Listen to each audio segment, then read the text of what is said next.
ৰাতিপুৱা মই মানে বড়ো বাজাৰত তাতে খোজকাঢ়িব গৈছিলোঁ। খোজকাঢ়িব যোৱাতে মানে মই মানুহজনক বজাৰৰ চিৰিত বহি থকা দেখা পাইছোঁ। দেখা পোৱাৰ পিছত মই মানুহজনক দেখা পালোঁ ভৰিটো কমপ্লিটলি চেপ্টিক হৈ গৈছে। চেপ্টিক হোৱাৰ দেখা পাই মোৰ একদম মাথা একদম বেয়া হৈ গৈছে। কি কৰিম, কাক ইনফৰমেশ্যন দিম। তেতিয়া মোৰ মনত মনীষ দাৰ কথা আহিল। মনীষ লাখটীয়া নৰ্থ বঙাইগাঁৱত থাকে তেওঁ। তেওঁক মই খবৰ দিলোঁ। খবৰ দিয়াৰ লগে লগে মনীষ দা উইদিন এ 10 মিনিটছ তেওঁ আহি পাইছে। আহি পোৱাৰ পিছত মানুহজনক মানে দেখা পাই মনীষ দাই লগে লগে নাৰ্ছিং হোমত ফোন কৰিছে আৰু তেওঁৰ মেডিকেল টিমকো জনাইছে কথাটো। তাৰপিছত তেওঁ যিহেতু মানুহটো চিনি নাপায়, মোক সুধিল যে মানুহটো ক'ৰ হয়। মই কৈছোঁ ময়োতো গম নাপাওঁ মানুহটো ক'ৰ, কিন্তু এজ এ হিউমেনিটি গ্ৰাউণ্ডত আপোনাক মই মাতিছোঁ, মানুহটোক এতিয়া কি কৰা যায় ইনিচিয়েল ট্ৰিটমেণ্টটো। তাৰপিছত মনীষ দাই ক'ল এনেকৈতো নহ'ব, চিভিল হস্পিটেলত লৈ গ'লেতো এটা এটেণ্ডেঞ্চ লাগে। তাৰপিছত মনীষ দাই নিজাববীয়াকৈ কিবা থানাত আলোচনা কৰি এটা এপ্লিকেশ্যন লিখি থানাত আমি ৰাতিপুৱা দিব আহিছিলোঁ দুইজনে।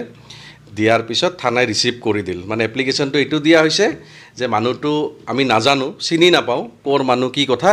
আমি এনেকৈ মনীষ দাই মানে ৰেস্কিউ কৰিব মানুহজনক, ৰেস্কিউ কৰি লোৱাৰ আছামত ট্ৰিটমেণ্ট কৰিব আৰু তেওঁক মাদাৰ টেৰিজা হাউচত ৰাখিব। তাৰপিছত থানাও ভাল ৰেছপঞ্চ দিছে। তেওঁলোকে লগালগ ৰাতিপুৱা সেই 8টা 8:30 একদম চিল মোহৰ মাৰি কাগজটো ৰিচিভ কৰি আমাক দিছে। তাৰপিছত মনীষ দাই তেওঁক এম্বুলেঞ্চেদি লোৱাৰ আছাম হস্পিটেল লৈ গৈছে। তাৰপিছত লোৱাৰ আছাম হস্পিটেলত লৈ যোৱাৰ পিছত তেওঁক ট্ৰিটমেণ্ট কৰি তেওঁক মাদাৰ টেৰিজা হাউচত মানুহজনক ৰাখিছে। মই এইখিনিয়ে লাষ্টলৈকে গম পাইছোঁ। এতিয়া মানুহজন ভাল অৱস্থাতে আছে। তেওঁৰ ট্ৰিটমেণ্ট হ'ল। ট্ৰিটমেণ্ট হোৱাৰ পিছত তেওঁক চুলি দাড়ি কাটি গা পা ধুৱাই মনীষ দাই মোক ফোন কৰিছিল যে মাদাৰ টেৰিজা হাউচত দুপৰীয়া খানা দানা দিছে। তাৰপিছত মানুহটো ৰেষ্ট লৈছে, টোপনিও দিছে।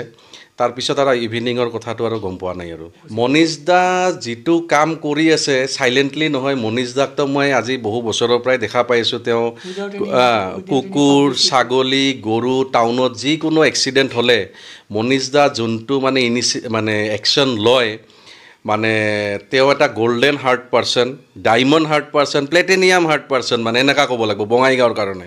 মানে যোনখিনি মানে আমি মানে ভাবিব নোৱাৰা কামখিনি তেওঁ মোটামুটি ৰেস্কিউত আমি দেখা পাই থাকোঁ বঙাইগাঁৱত, অলৱেজ দেখা পাই থাকোঁ মনীষ দাক।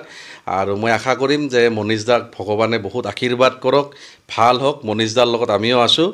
আৰু আজিৰ যিখিনি মনীষ দাই ছাপৰ্ট কৰিছে এইখিনিত মই বহুত মানে ভাল পাইছোঁ। মানে নহ'লে ক'ত কি কৰিলোঁ হয় মানুহজনক, মানে সেইখিনি মানে বুজাব নোৱাৰা হৈ গৈছিলোঁ মই, কাক কি কৰিম। আৰু ইয়াৰ মাজত মই এটা কথা ক'ব বিচাৰিম, মানে গভৰ্ণমেণ্টক ক'ম মই, এই যোনটো নেকি এনেকুৱা মানে মানুহৰ যদি কিবা কাৰণে যদি ছাপ'জ ক'ৰবাত এক্সিডেণ্ট হয় বা ক'ৰবাত এনেকৈ মানে বেমাৰত কোনোবাই ভুগি আছে, মানে যিকোনো মানুহ মানে ৰাস্তাত পৰি থাকক বা যিকোনো অচিনাক্ত ব্যক্তি, যিহেতু হিউমেনিটি ফাৰ্ষ্ট আমাৰ, আমি হিউমেনিটিটো ফাৰ্ষ্ট প্ৰায়ৰিটি দিব লাগে। এটেণ্ডেঞ্চ নোহোৱাকৈও যেন পেচেণ্টটোক এডমিট কৰে। আফটাৰ এডমিট চিভিল হস্পিটেল আৰু থানাই যেন বস্তুটোক ভালকৈ মানে ডিপাৰ্টমেণ্টলি বস্তুটোক যেন চালি জাৰি চাই ট্ৰিটমেণ্টটো যিটো মেডিকেল ট্ৰিটমেণ্টত আছে সেইটো ট্ৰিটমেণ্ট কৰিলে এইটো ৰাইজৰ কাৰণেও ভাল হ'ব। আৰু ৰাইজেও তেতিয়া মানে বস্তুটো মানে খুব আৰু ভাল এনেকুৱা বেমাৰী বহুত ভাল ৰেছপঞ্চ পাব। এটেণ্ডেঞ্চৰ প্ৰব্লেমটোত মানে এটা ডাঙৰ এটা বাধা আহি যায়। মানুহ টাইম থাকিলেও, আৰু আজি যোনটো যুগ 2025 চন, ব্যস্তৰ এটা যুগত মানুহ ইমানখিনি এটেণ্ডেঞ্চ দিব নোৱাৰে। যিখিনি আজি ৰাতিপুৱা মনীষ দাই কৰিল, থানাত গ'ল, এপ্লিকেশ্যন লিখিল, এইখিনি বহুতে এইখিনি ভেজালৰ কাৰণে মানুহটোক ৰেস্কিউ কৰিব টান পায়। তো মই ভাবিম যে গভৰ্ণমেণ্টে যদি এইখিনি মানে বাৰ্ডেন গুচাই দিয়ে এই মানুহৰ মানে ৰেস্কিউৰ ক্ষেত্ৰত, ডাইৰেক্টলি চিভিল হস্পিটেলত আমি দিম। চিভিল হস্পিটেলে থানাত বস্তুটো মানে ইনফৰ্ম দিব।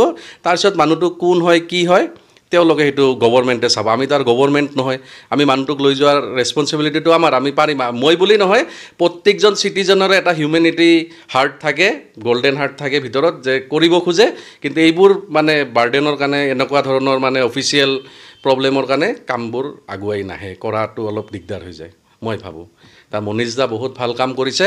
আশা কৰিম মনীষ দা যেন ভৱিষ্যতে এইটো কাম কৰি থাকে, আৰু মনীষ দাৰ লগত আমি সদায় আছোঁ। এইখিনিয়ে মোৰ ক'ব লগা।